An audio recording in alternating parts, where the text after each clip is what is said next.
E aí, galera, tudo massa? Para quem não me conhece ainda, meu nome é Felipe Spencer, eu sou procurador do Estado aqui em Goiás e sou professor no Revisão PGE das matérias de trabalho e processo do trabalho. Então, a gente vai começar logo a nossa revisão para a prova da PGF. A gente vai fazer uma revisão aqui focada especificamente nos aspectos mais polêmicos, mais sensíveis para a Fazenda Pública, a partir do que a gente já estudou e levantou das provas anteriores. Beleza? Então vamos aproveitar nosso tempo, começar a projetar o slide aqui e vamos embora. Pessoal, o primeiro aspecto que eu queria começar a falar com vocês são sobre os empregados públicos, certo? Empregados públicos são aqueles servidores da administração pública cujo vínculo jurídico de origem é um vínculo seletista. Então, portanto, são aqueles empregados regidos pela CLT, mas que o seu empregador é a administração pública, isso aqui em sentido lato. Então, você pode pensar tanto as hipóteses das empresas públicas e das sociedades de economia mista, como também naquelas possibilidades excepcionais no âmbito das autarquias e da administração direta. Aí, o que é importante a gente lembrar aqui para a prova? É o seguinte: a súmula 390 do TST, ela estabelece a estabilidade para os empregados em administração direta, autárquica e fundacional. Mas o que é importante você ter em mente?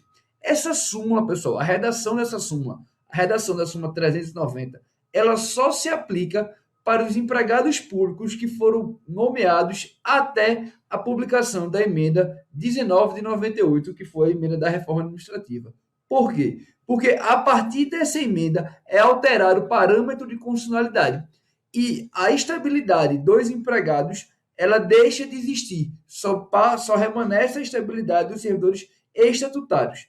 Então, a súmula 390 ela continua em vigência, continua em vigor, mas o âmbito de aplicação dela é restrito.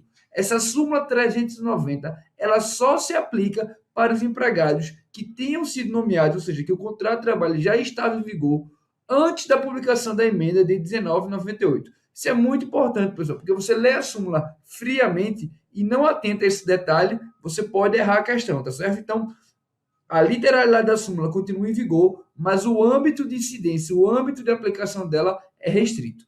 Ainda sobre os empregados públicos, pessoal, o que é importante a gente ter em mente? O julgado do STF definiu que para as empresas públicas e as sociedades de economia mista, a exigência do concurso público foi mitigada, certo? De que forma? Segundo o STF, teria o STF o seguinte, logo após a Constituição, havia uma grande controvérsia ainda, havia uma cisânia, se era necessário ou não a contratação mediante concurso público no âmbito das empresas públicas e das sociedades de economia mista.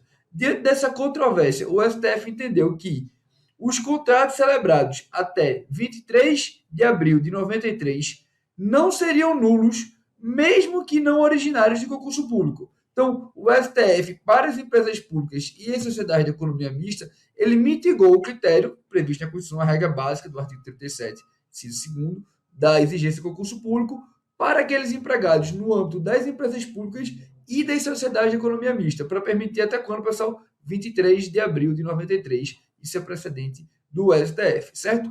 Ainda mais um precedente do STF sobre empregados públicos de respeito aos conselhos profissionais. Por quê? Diferentemente do que aconteceu com as empresas públicas e as sociedades de economia mista, para os conselhos profissionais, o marco temporal da exigência de concurso público é a Constituição de 88. Havia um entendimento no TST e no TCU que prorrogava até 2001, mas o STF não fez a modulação de efeitos no seu entendimento, que julgou a DI sobre a matéria, e prevalece hoje o entendimento que todo e qualquer contrato de trabalho no âmbito dos conselhos profissionais celebrados após 88, que não tenha sido precedido de concurso público, ele é nulo, certo? Então, para os conselhos profissionais, o marco temporal é como qualquer outro estabelecimento, qualquer outro ente da administração pública, Constituição 88.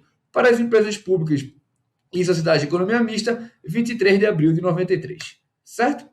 Mas um aspecto relacionado aos empregados públicos, aqui são especificamente os empregados públicos em comissão, certo?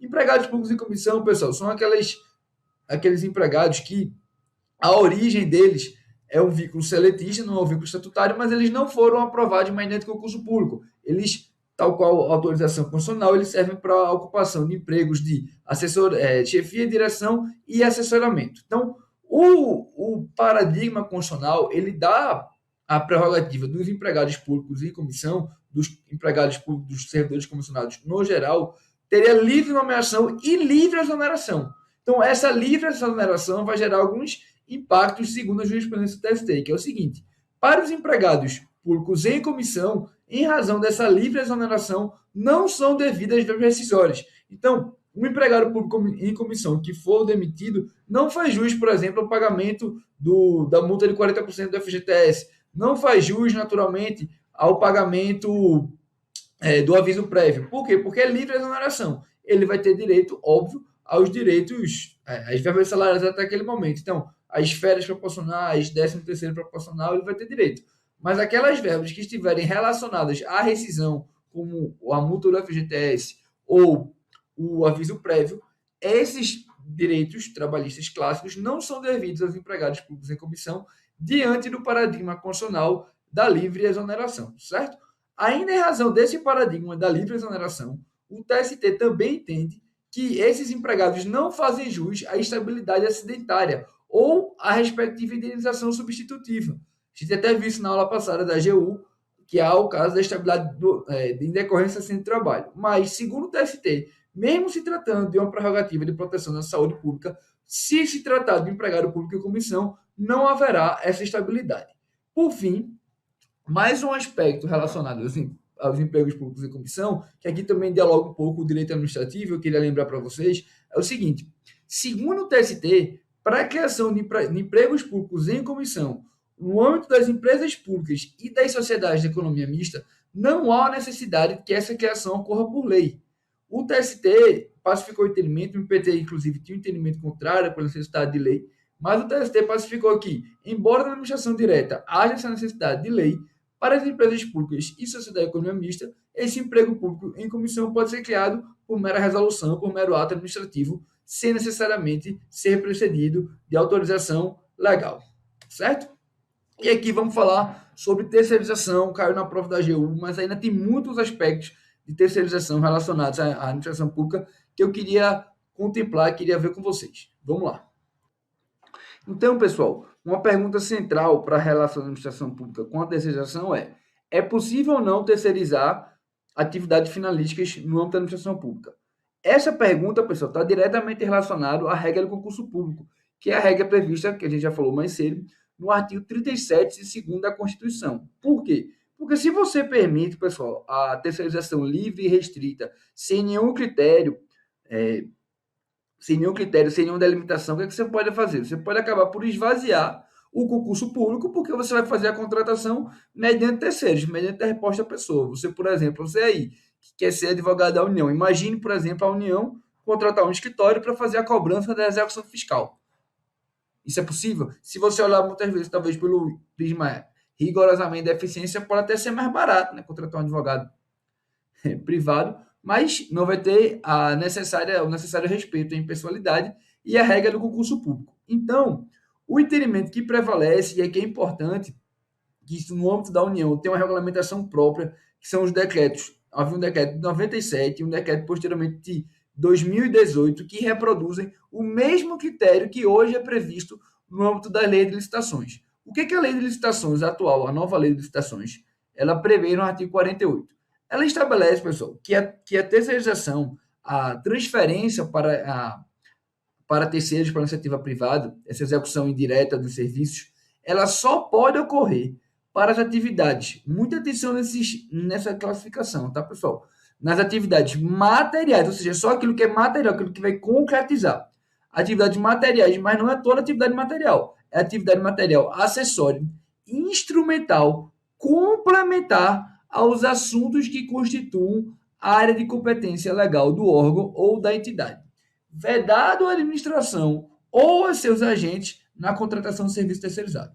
Ou seja, eu só posso contratar, pessoal, mediante terceirização, só posso delegar para execução indireta aquilo que não for central, aquilo que é periférico, aquilo que é complementar, que é acessório, que é instrumental. Então, eu posso, por exemplo, a execução fiscal, eu posso fazer um contrato de terceirização para uma empresa, por exemplo, fazer alguma espécie de investigação, de software, de dados, alguma coisa nesse sentido, que vai complementar, que vai instrumentalizar a minha atividade executória, nesse caso específico.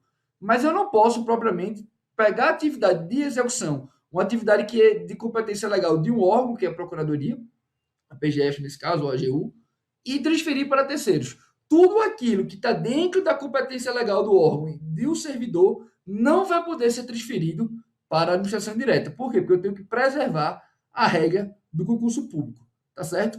Ainda sobre terceirização, pessoal, é importante, é que eu queria que isso está no âmbito da nova lei de licitações, e eu acho muito interessante como esse diálogo está cada vez mais ficando aprofundado entre o direito administrativo e as relações de trabalho. Vejam só, na nova lei de licitações é estabelecido pelo legislador uma série de regras em que o ente público está obrigado a seguir. E essas regras são didáticas para a gente entender como é que funciona, como é que pode funcionar esse contrato de terceirização com a administração pública. Primeiramente, pessoal, a lei de licitações ela diz que o ente público ela não pode indicar expressamente pessoas para executar a tarefa A ou B. Por quê? Porque na terceirização, pessoal, eu não estou fazendo a contratação de uma pessoa. Eu não estou contratando Chico, Renério, Léo, Felipe especificamente. Eu estou contratando um serviço de uma empresa. Então, eu não contrato, sendo mais exato, contrato de vigilância patrimonial. Eu não contrato o senhor Alberto para ser meu segurança. Eu contrato a empresa X para fazer atividade de vigilância. Então, embora isso muitas vezes você possam ver como comum na administração pública, em casos pontuais, do ente público indicar quem vai ser o empregado, a nova lei veda expressamente que o ente público indique. Por quê? Porque essa indicação, pessoal, essa indicação do empregado em questão, pessoal, ela reforça um traço de pessoalidade, que a administração pública não pode ter. O contrato de terceirização não pode ter uma relação direta de pessoalidade entre o ente público e o empregado da terceirizada, certo? Além disso, pessoal, o contrato de terceirização não pode fixar um salário para aqueles empregados terceirizados que seja inferior ao definido em lei. Isso é um contrato que não tem nenhuma execuibilidade. Se você está fazendo um contrato de terceirização para pagar menos que a lei, está na cara que vai dar problema no futuro. Então, o legislador já vedou isso. Além disso, pessoal, e aqui é muito importante, isso é um marco distintivo da terceirização. A administração pública, nos contratos de terceirização, não pode estabelecer um vínculo de subordinação com o funcionário da empresa prestadora de serviço. Porque o que é a subordinação, pessoal? Acabou pausando aqui. O que é essa subordinação? É o poder do empregador de organizar, de dirigir, de controlar a prestação de serviços. E esse poder é um poder inerente do empregador. Então, a administração pública no contrato de terceirização, ela é a contratante, ela é beneficiária do serviço. Mas não é ela que vai dar ordem, não é ela que vai dizer que tem que ser desse jeito ou outro. Ela vai, no rigor, ela comunica a empresa que contratou, e essa empresa, através dos seus propostos, dos seus sócios, ela vai fazer esse controle mais direto com o empregado. Então, você não pode, quanto gestor público, estar, por exemplo, dando ordem direta ao empregado terceirizado. Por quê? Porque esse exercício de uma ordem direta é um exercício claro, típico de um poder de subordinação, certo? Além disso, a lei estabelece que o pagamento da empresa a ser contratada, ela não pode ser feito mediante exclusivo reembolso de salário. Então, eu não posso estar pagando a empresa apenas mediante reembolso. Eu tenho que ter a forma de pagamento já definida previamente, não sendo reembolso. É uma forma de evitar o superfaturamento. Outro aspecto, mais dois aspectos importantes que a nova lei estabelece é o seguinte: a nova lei, pessoal, ela impede que eu, enquanto administração pública, que o ente público passe a exigir da empresa, e mais precisamente de um funcionário da empresa, que atue em tarefa que não foi objeto da contratação. Por quê? E que vamos ressaltar isso para estar bem claro. Na terceirização, a gente contrata um serviço, não contrata uma pessoa. Então, eu contratei uma empresa para fazer o serviço de vigilância. Eu não posso pedir para o vigilante, por exemplo, ajudar na limpeza, ajudar carregando material outro. Isso está fora do escopo do objeto da contratação. Ele é contratado para prestar um serviço.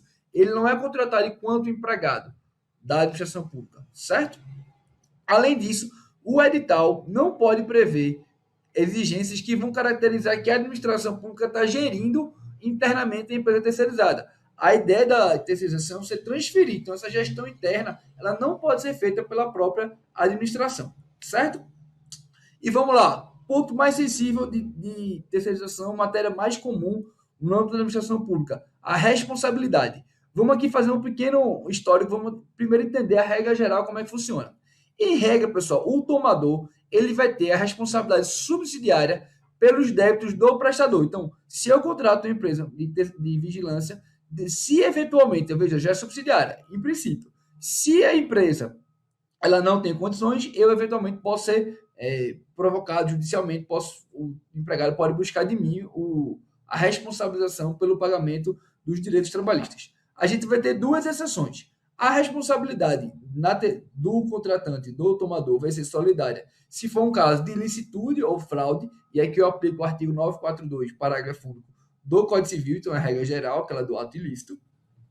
Além disso, eu vou ter responsabilidade solidária, segundo o posicionamento jurisprudencial, nos casos em que a prestação de serviço elas ocorrem no local do contratante e essas lesões, o direito a ser perseguido, os danos perseguidos, eles estão diretamente relacionados às condições ambientais. São os casos de, por exemplo, doenças ocupacionais, acidente de trabalho, assédio moral organizacional. Como a responsabilidade pelo meio ambiente de trabalho é do tomador, é do contratante, a jurisprudência admite, nesse caso, essa responsabilidade solidária, certo? Em relação à administração pública, vamos aqui fazer um breve histórico, que é importante vocês entenderem o histórico, que ele pode ser cobrado em prova, e também para melhor entender a situação atual. Primeira regra, pessoal, artigo 71 da Lei 8666 estabelecia que era vedada a responsabilidade da administração pública. A administração pública nunca iria responder. Esse artigo foi julgado pelo Supremo, na DC 16, e teve a sua constitucionalidade reconhecida. O Supremo falou, é constitucional excluir a administração pública do pagamento de verbas trabalhistas, de forma subsidiária. Posteriormente, entretanto, a súmula 331 do TST, que caiu agora na prova da AGU, famosa súmula 331, ela estabeleceu a possibilidade de haver uma responsabilidade da administração pública se houvesse uma falha na fiscalização.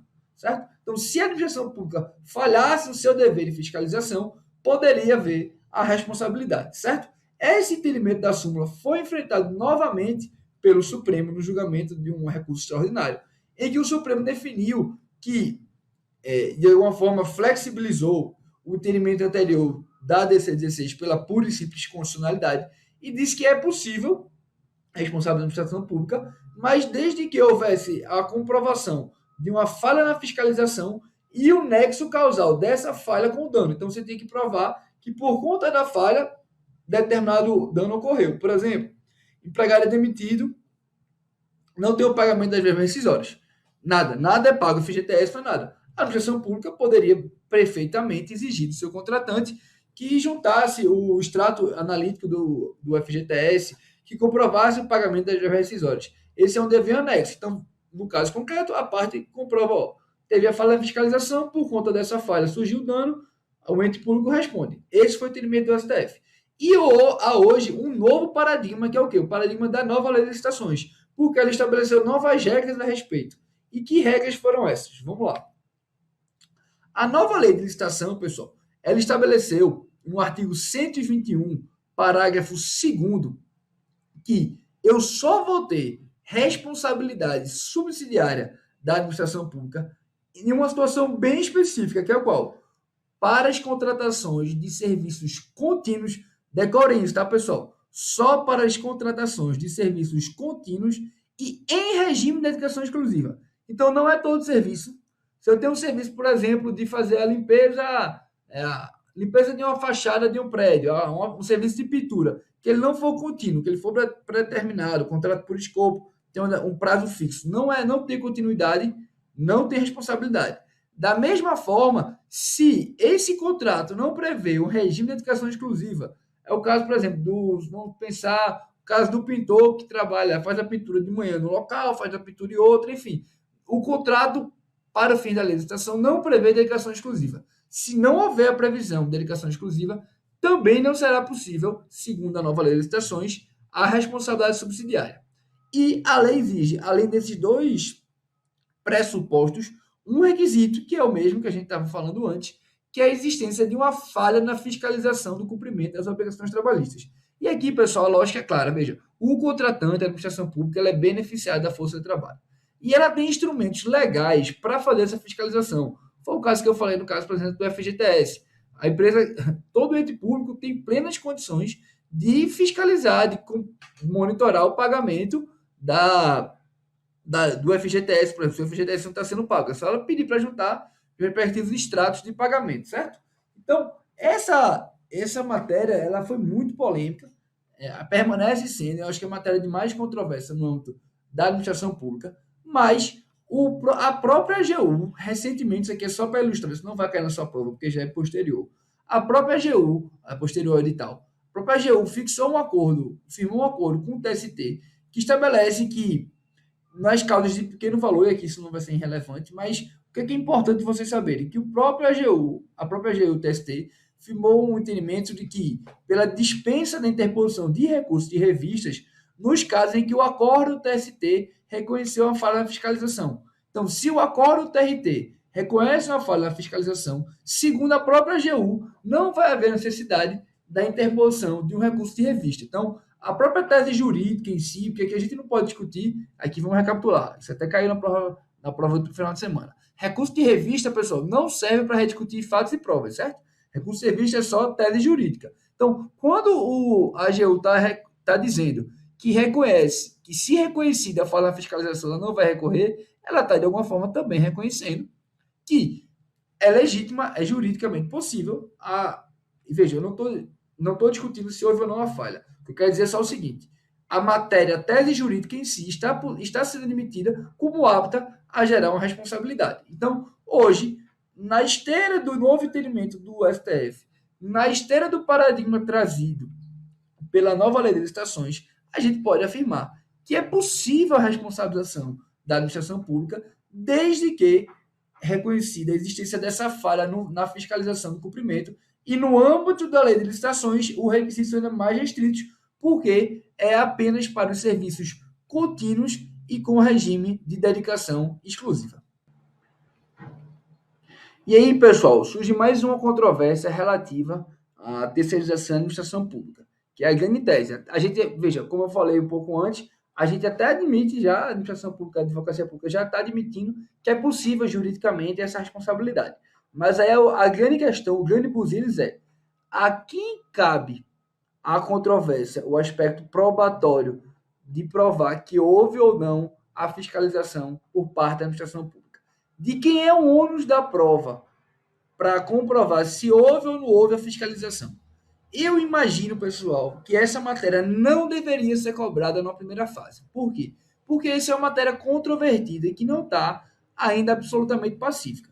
Mas vocês relataram, e isso aconteceu na última prova desse final de semana, que algumas matérias que ainda, principalmente processo civil, pelo que eu vi por alto, que ainda não estavam totalmente pacificadas, foram cobradas em prova. Então, com esse cuidado de que a SESP cobrou matérias ainda não pacificadas jurisprudencialmente, eu estou trazendo aqui para vocês um panorama. Qual é o panorama? Vejam só.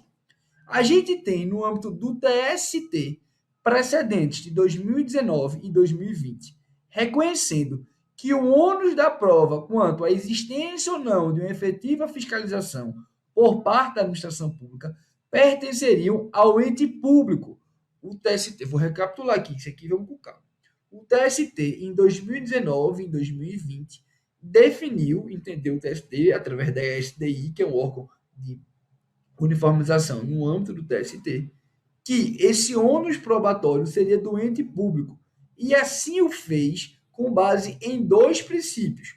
Com base no princípio da aptidão da prova e a vedação à prova diabólica. Por quê? Entendeu o TST, pessoal, que nesses casos a administração pública ela tem muito mais instrumentos, ela tem muito mais facilidade de provar que efetivamente fiscalizou do que o empregado que está perseguindo aquele direito trabalhista. Então, entendendo que a administração pública tem mais instrumentos, tem mais estrutura, está mais organizada que comparado ao trabalhador, que muitas vezes, de fato, é um hipossuficiente. Pense muitas vezes naqueles vários terceirizados são empregados que ganham um salário mínimo. Então, pensando nessa situação, nessa hipossuficiência, nessa baixa capacidade, o TST entendeu que o ônus seria do ente público. Essa matéria, no âmbito do STF, entretanto, tem outro panorama, outro cenário, que é o quê? A matéria hoje está sujeita à repercussão geral. Então, não dá para dizer assim, o entendimento do STF é esse. Por quê? Porque a matéria tem repercussão geral que ainda não foi julgada. Então, o momento do STF definir o tema ainda não aconteceu. E aqui um parêntese. É estranho o Tribunal Constitucional julgar a matéria de ônus da prova, que claramente é uma temática infraconstitucional. Fecha parênteses, vamos voltar. O STF, entretanto, a despeito de não ter fixado um entendimento, uma tese geral em repercussão geral, ele já teve a oportunidade de julgar os ministros monocraticamente algumas reclamações constitucionais. E essas reclamações constitucionais, julgadas em 2021, em sua maioria, elas foram favoráveis à fazenda pública e determinaram que o ônus é do empregado. Aqui, pessoal, é a regra clara, que é o fato constitutivo pertence ao autor. Se a responsabilidade da administração pública é um fato constitutivo, melhor dizendo, se a falha na fiscalização é um fato constitutivo do direito do empregado, caberia, segundo esses decisões monocráticas do STF, que o empregado tivesse o ônus probatório. A falha da fiscalização, segundo o STF, é fato constitutivo do direito do empregado, logo impossível atribuí-la para a fazenda pública. Essa é a temática. Eu pessoalmente acho que vai prevalecer, que deveria prevalecer a lógica do TST, mas a matéria ainda não foi julgada. O que é importante você ter para a prova? Você saber se a prova, a banca vai se blindar. Se ela disser assim, segundo o TST, aí você vai entre público. Se ela colocar segundo o STF, você tem que ter cuidado para lembrar que a matéria está com repercussão geral reconhecida, então você não pode dizer que tem tese, entendimento pacificado, mas você também pode saber que tiveram alguns, você pode pontuar se a prova assim cobrar, que tiveram alguns precedentes específicos em reclamações constitucionais que o Supremo foi favorável à tese da Fazenda Pública, dizendo que o ônus seria do empregado, certo? Esse é o panorama geral da temática relativa a ônus da prova. E aqui a gente está quase terminando a temática da terceirização, que é uma temática muito importante. Isso é, veja, pessoal, na Fazenda Pública, na administração da advocacia pública, o tema de direito de trabalho que a gente mais enfrenta é terceirização. Por quê? Dado o próprio vínculo, a unicidade do vínculo, o vínculo estatutário, é o tema que a gente mais está relacionado. Então, assim, a boa parte das procuradorias trabalhistas no Brasil afora, elas enfrentam a questão da terceirização. Então, eu queria bater muito com vocês sobre esse ponto, certo? E aqui ainda sobre terceirização alguns julgados importantes que podem ser cobrados. Vejam só, o primeiro aspecto, a gente falou quando era possível os critérios necessários para que houvesse uma responsabilidade da administração pública. Mas o que é importante você saber? Que não é todo e qualquer contrato que a Fazenda, que a administração pública estabelece, firma, que legitima, que permite que ela seja eventualmente responsabilizada. Caso concreto, caso bem interessante. Os contratos, pessoal, de natureza comercial. O que é um contrato de natureza comercial? Eu não presto um serviço, eu forneço uma mercadoria. Eu sou contratado, por exemplo, e aí que é o caso foi enfrentado no TST, para fornecer merenda. Se eu tenho um contrato de fornecimento de merenda, nessa hipótese, eu não vou ter um serviço sendo prestado pelo TST, pela entidade contratada. Então, se no serviço de merenda eu não contratei especificamente uma merendeira, uma cozinheira, eu contratei a mercadoria em si. Eu quero que o merendeiro, a empresa contratada, ela me forneça a merenda, ela me forneça uma mercadoria. Eu não estou contratando o serviço em si. Então, nesse tipo de vínculo, que não há propriamente uma prestação de serviço, mas há apenas o fornecimento de uma mercadoria, e, portanto, decora essa expressão, há um contrato de natureza comercial. É um comércio. Eu contrato um bem, uma mercadoria. Eu quero uma merenda. Eu quero, por exemplo, um ar-condicionado. Estou contratando um objeto específico, certo? Nesse tipo de contrato, eu não vou ter a possibilidade de responsabilidade da administração pública. O caso das merendas é bem conhecido. Tem muita merendeira que entra contra a administração pública, principalmente em outros estados, para receber responsabilidade subsidiária da administração pública. E a jurisprudência pacífica não, mas majoritária hoje é pela impossibilidade dessa responsabilidade, porque aqui a gente não tem propriamente uma prestação de serviço, mas a gente tem um contrato de fornecimento de mercadoria, certo? Além disso, segundo o TST, pessoal, essa falha na fiscalização, que é o elemento central para a gente, ela não vai estar caracterizada, ela não pode estar demonstrada simplesmente pela ausência da administração pública no procedimento de rescisão contratual. Vejam o que eu falei antes, que a administração pública ela tem o dever de fiscalizar, por exemplo, a questão das guias do FGTS. Mas não é o simples fato da administração não estar presente fisicamente, acompanhando presentemente um procedimento de rescisão que vai caracterizar por si só a conduta culposa. Veja, a administração pública ela tem que fiscalizar, mas ela não tem que estar presente. Imaginemos assim, um contrato de prestação de serviço de limpeza no Ministério da Saúde. Quantos empregados, sei lá, tem lá 500, 1000 empregados? Não estou chutando aqui um número significativo. Imagina se a administração pública tivesse que sistematicamente estar presente fisicamente em todos esses procedimentos, participar ativamente desses procedimentos.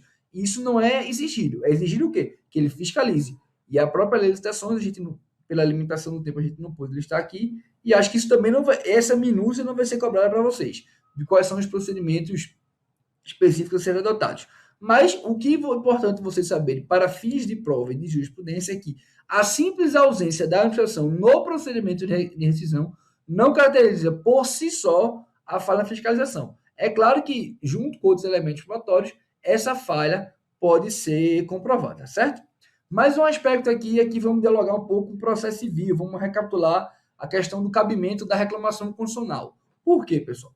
Vejam que quando a gente traçou o histórico da terceirização, anteriormente a gente tinha um precedente em controle concentrário e constitucionalidade, que era a DC 16. Só que esse entendimento da DC 16, a época pela constitucionalidade do artigo 71 da 8666, ele foi superado, ele foi revisto pelo recurso extraordinário 76931.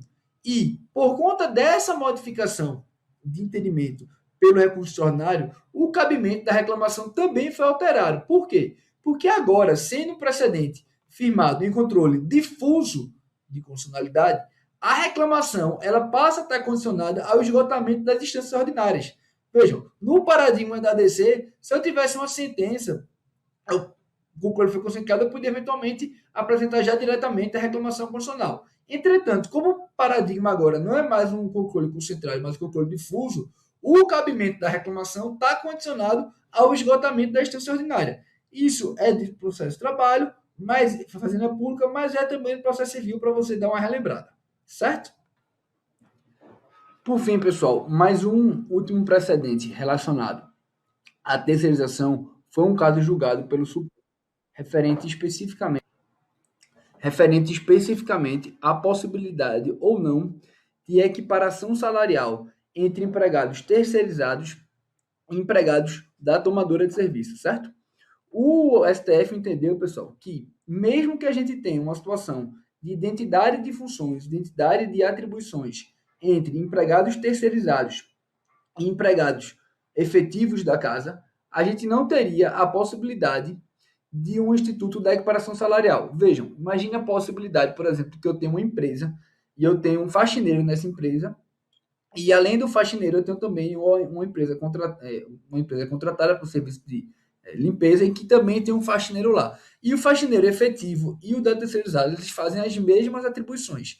Nesta hipótese, mesmo eles fazendo as mesmas atribuições, trabalhando no mesmo local e o beneficiário ser a mesma pessoa, entendeu o Supremo que não haveria possibilidade de equiparação dos salários, porque a figura dos empregadores era diversa. Para o empregado terceirizado, a figura é da empresa de terceirização, ao passo que para o empregado efetivo é a própria beneficiária, certo? O precedente do ministro Barroso destacou que, inclusive, uma possibilidade de equiparação salarial inviabilizaria o instituto da terceirização do ponto de vista econômico. Por quê? Na terceirização você tem que, a lógica econômica é você vai reduzir o salário para que, além do salário, você também tenha uma taxa de administração a ser paga, mas você faz uma redução salarial de modo a economizar, a enxugar custos, isso faz parte do mercado, e de modo que se você colocasse o mesmo valor, além da taxa de administração, que é o lucro necessário para a empresa tomadora, de empresa de terceirização, você inviabilizaria economicamente a figura, o instituto da terceirização. Não estou dizendo que eu concordo com isso, tá? Só estou descrevendo como é que foi o raciocínio para vocês saberem. Vamos agora começar o processo do trabalho. Pessoal, sobre o processo do trabalho e a fazenda pública, o que é importante a gente começar lembrando, isso é uma matéria que não tem como a gente fugir. É o Decreto-Lei 779 de 69, que estabelece as prerrogativas da fazenda pública, certo? Então, para a Fazenda Pública, processo de trabalho, o primeiro aspecto que você tem que saber, você tem que ter em mente, são as prerrogativas. Você vai dizer, mas Felipe, eu já li a CLT todinho, nunca vi isso. Eu fiz, pois é, você pode ler ela de novo e você não vai achar. Por quê? Isso não está na CLT. Há um decreto específico que é importante que você saiba. É um decreto bem pequenininho. Copiei ele aqui, mas se você tiver um tempo, eu recomendo que você dê uma lida, uma revisada na véspera, certo? É o decreto 779. E o que a gente tem que ter em mente para começar? A gente tem que ter em mente, pessoal, que essa aplicação dessas prerrogativas para a Fazenda Pública, elas contemplam tanto a União, os estados, os distritos federais, autarquias e fundações, com uma ressalva. Qual é? As autarquias e fundações só vão ter direito às respectivas prerrogativas se elas não explorarem atividade econômica. Então, a administração direta, autárquica e fundacional, desde que as autarquias e fundações não explorem atividade econômica. Isso é a literalidade do decreto, que é importante vocês terem em mente, certo? Além disso, a gente tem também aí o decreto vai especificar quais são essas prerrogativas. A primeira prerrogativa que a gente tem é a presunção relativa, naturalmente, de validade dos recibos de quitação ou pedidos de demissão dos empregados, ainda que não tivessem sido homologados. Vejam, antes a gente tinha o paradigma que toda rescisão ela tem que ser homologada no âmbito do sindicato. Então, o decreto é dessa época. Mas, do ponto de vista objetivo, para as provas objetivas, que é importante você ter em mente, que a lei estabelece que o recibo de quitação dado pela Fazenda Pública, ou o recibo de quitação ou pedido de demissão dos empregados, eles vão ter uma presunção relativa de validade, de veracidade. Isso é, pessoal, em última instância, até mesmo uma decorrência do atributo do ato administrativo. Então, esse recibo de quitação que a administração pública dá, ele tem uma presunção relativa de validade. Ele não está sujeito a nenhum procedimento de homologação e ele se presume como válido, certo? Além disso, pessoal, a gente tem a questão dos prazos. Na Fazenda Pública, primeira pergunta aqui para a gente lembrar geral: qual o prazo que a CLT prevê para a apresentação de contestação? Qual o artigo? Não tem um artigo, pessoal. Não há um artigo dizendo assim, o prazo da contestação é X dias. O que a gente tem na CLT? A gente tem na CLT uma previsão de que a contestação ela será apresentada na audiência inicial. E apresentada, pensa, CLT antiga, então você ia apresentar fisicamente, presencialmente. Você entregava, você ia para a audiência trabalhista, quem aqui é da velha guarda, você ia para a audiência trabalhista com a petição impressa para entregar ao juiz. Estava lá a contestação, um calhamaço do documento. Então você entregava na contestação, naquele momento, o protocolo, certo? E, além disso, o prazo, portanto, não é previsto, o prazo é para ser em audiência. Mas o artigo 841 da CLT, ele estabelece um prazo mínimo para designação da audiência. Ou seja, a parte, segundo a CLT, tem um prazo mínimo de 5 dias da data que foi notificada para a ocorrência da audiência. Então, a empresa ela pode, no rigor, no limite, ter apenas o prazo de 5 dias para apresentar uma contestação. Ela pode ser intimada na segunda-feira, já para na outra semana, em 5 dias úteis, já apresentar, já comparecer à audiência e apresentar a contestação, certo? Então, um prazo bem enxuto. Por isso, para a Fazenda Pública, é estabelecido a prerrogativa do prazo sem quádruplo. Então, para a contestação, a gente não tem um prazo em dobro, ou a gente não tem um prazo dizendo que vai ser X dias. A gente tem um prazo em quádruplo quando feito em comparação, em relação ao prazo previsto entre a audiência inicial, entre a notificação inicial e a ocorrência da audiência. Além disso, pessoal, a gente tem que o prazo para recurso em relação à Fazenda Pública, ele vai ser em dobro. Então, como vocês já sabem, os prazos recursais no processo de trabalho, em regra, são de 8 dias. Então, você vai ter para a Fazenda Pública esse prazo de 16 dias úteis, certo? Além disso, pessoal, a gente tem a previsão nesse decreto da dispensa do depósito para interposição do recurso. Que diabo é isso, Felipe? Veja, no processo de trabalho, diferentemente do processo civil, o ato de interposição recursal, o ato de apresentação do recurso, ele é acompanhado do depósito recursal, que é uma espécie de garantia antecipada ao juízo, dizendo que, dizendo não, né, demonstrando que aquele processo vai estar garantido ao longo do tempo. Então, eu tenho uma sentença agora e eu recorro, eu estou procrastinando, estou demorando para satisfazer esse direito. Então, quem está recorrendo, somente se for ou condenado, certo? Quem tiver condenado, óbvio que se o vencedor não vai ser obrigado a antecipar um valor no processo que ele tem que receber, ele tem que pagar, não faz sentido. Mas aquele que foi condenado, ele vai ser obrigado a, junto da interposição do recurso, fazer um respectivo depósito recursal. Esse depósito recursal é regulado pelo TST, tem lá o valor e é limitado ao valor da condenação. Então, acho que o depósito recursal hoje está 8, 9 mil reais. Se você tiver, por exemplo, uma condenação em 5 mil reais, o juiz estabelece, esse depósito recursal é até o limite da condenação, você só vai pagar 5. Mas, o que é importante a gente saber aqui para a Fazenda Pública?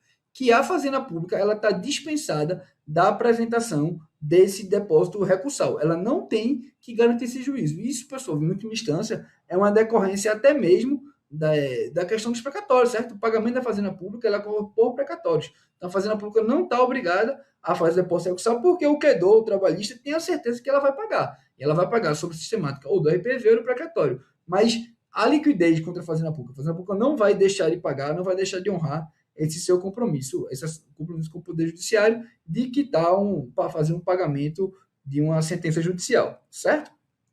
Além disso, o decreto prevê a figura do recurso ordinário ex officio.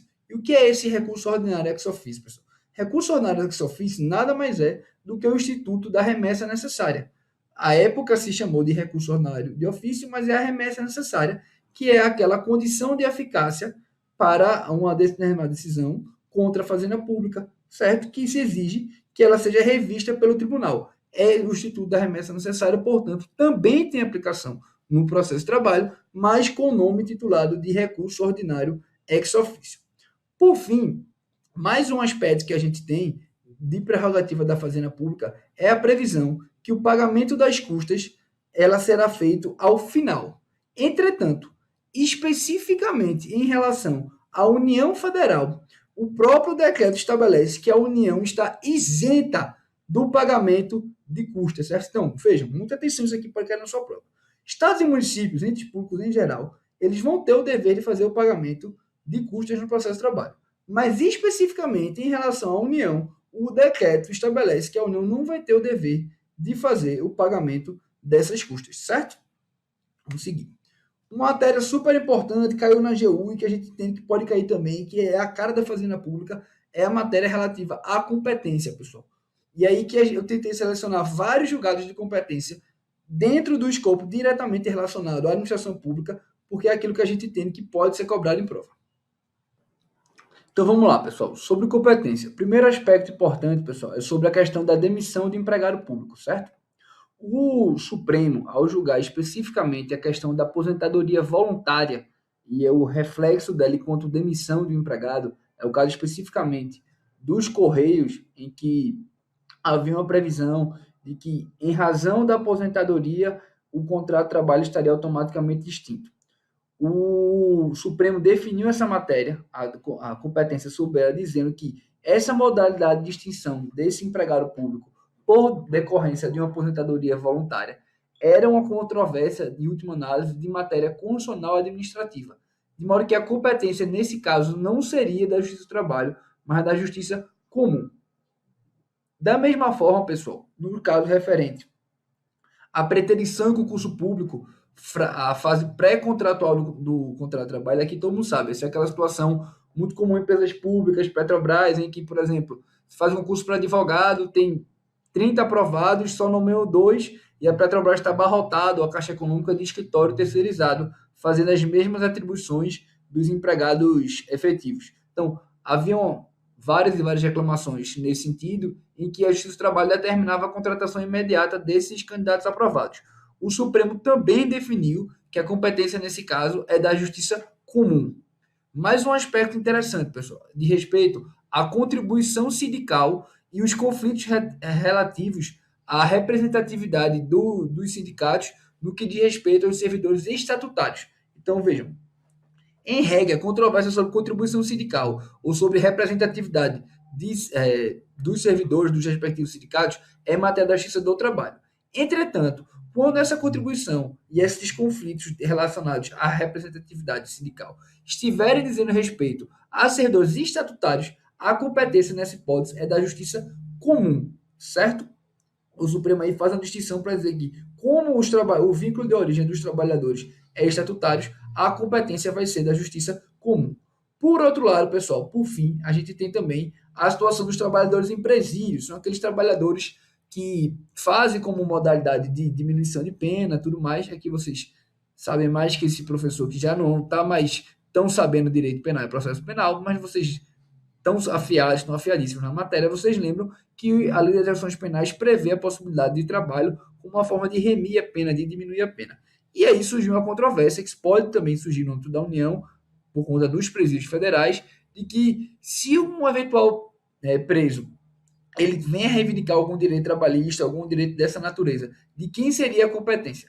O Supremo entendeu que a competência, nesse caso, também é da justiça comum. Por quê?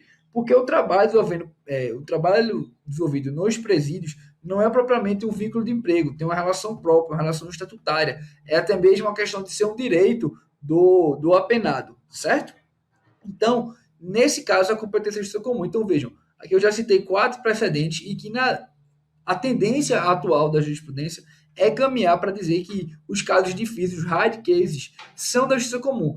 Então, veja, a gente ainda vai tratar em alguns casos, mas eu já quero adiantar. Se você chegar na sua prova e você estiver em dúvida, eu recomendo para você que você... É dúvida, tá? Não é que você sabe, você está em dúvida. Se você não sabe, você está em dúvida, eu recomendo que você chutar a competência sendo da justiça comum. Mas, professor, o senhor está recomendando chutar? Meu amigo, se você está indo para o chute é porque você não sabe.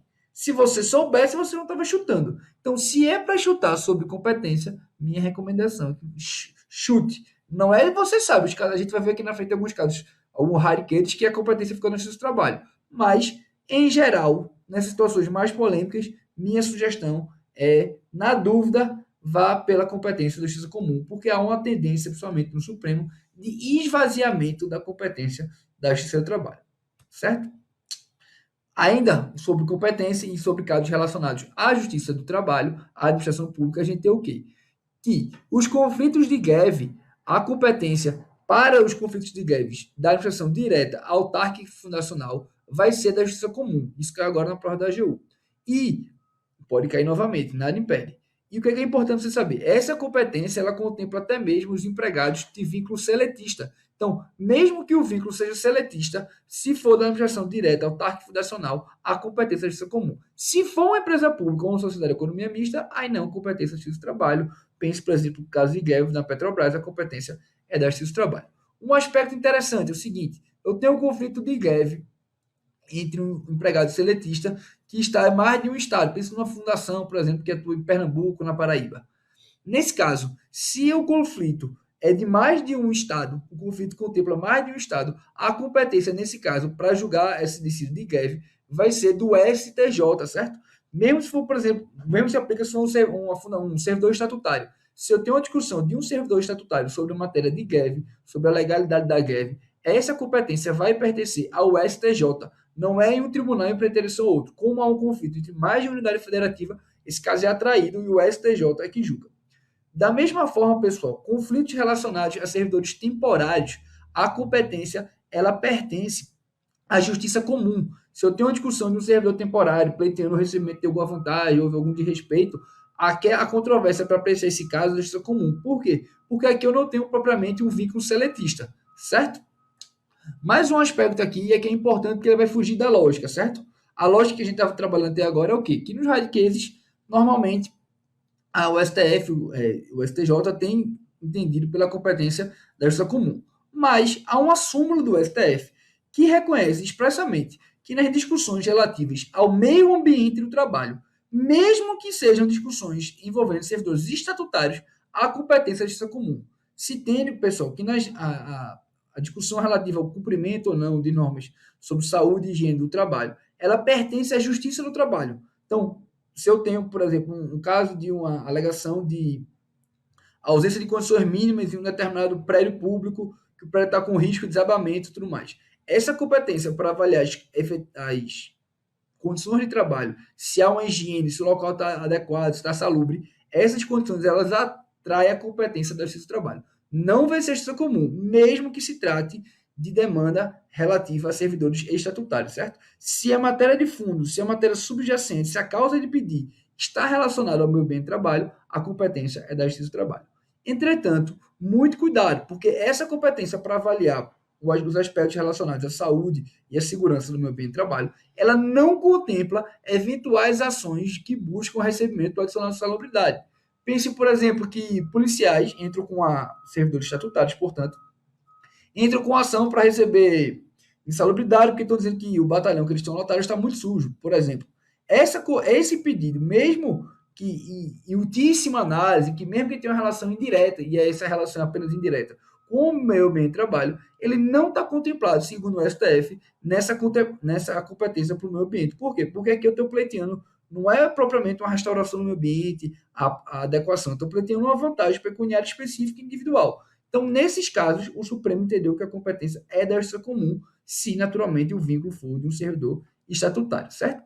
Mas um aspecto importante e último, até porque houve uma mudança de jurisprudência, é que é o seguinte: as políticas públicas relacionadas à erradicação do trabalho infantil, segundo os precedentes mais recentes do TST, e aí que eu destaco o precedente de fevereiro de 2022 da SDI, elas pertencem à Justiça do Trabalho. A gente tinha antes precedentes em sentido contrário.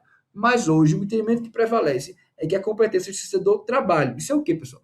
O Ministério Público do Trabalho ele entra com muitas ações civis públicas, às vezes pedindo um estabelecimento de política, de campanha, fiscalização mais efetiva para o combate ao trabalho infantil. E havia uma controvérsia em saber se essa questão relacionada às políticas públicas de trabalho infantil, elas atraem a competência da Justiça Comum da Justiça do Trabalho. E prevaleceu o entendimento do TST, que a matéria de última análise é trabalhista, porque visa a erradicação do trabalho infantil, e, portanto, segundo o TST, nesse precedente mais recente de fevereiro de 2022, a competência pertence à Justiça do Trabalho, certo? Muita atenção com esses casos que fogem dessa lógica tradicional de esvaziamento para a Justiça Comum. Certo? A gente está terminando, mas alguns aspectos, são mais 2 slidezinhos sobre o processo de trabalho para a gente finalizar. Primeiro aspecto que a gente tem que ter em mente, pessoal, é de respeito à representação da Fazenda Pública, certo? A Fazenda Pública, no âmbito do processo de trabalho, o advogado público, você que vai ser aí futuro procurador federal, você não vai ter a necessidade de fazer a juntada do instrumento de mandato. Por quê? Segundo o TST, e aí é entendimento simulado, não há necessidade de juntada de procuração para os advogados públicos da administração pública direta, autárquica e fundacional. Entretanto, você, como procurador federal, você vai ter que declarar na petição que você é procurador federal. Por exemplo, se eu faço uma contestação trabalhista, eu tenho que declarar que eu sou procurador do Estado de Goiás. Você vai ter que declarar, eu sou procurador federal. Ponto. Não é suficiente que você apenas indique Felipe Spencer, OAB XXX. Isso não é suficiente. Você vai ter que indicar o número da sua OAB, naturalmente, porque você tem capacidade postulatória, mas mais importante é você indicar que você é procurador do Estado, certo?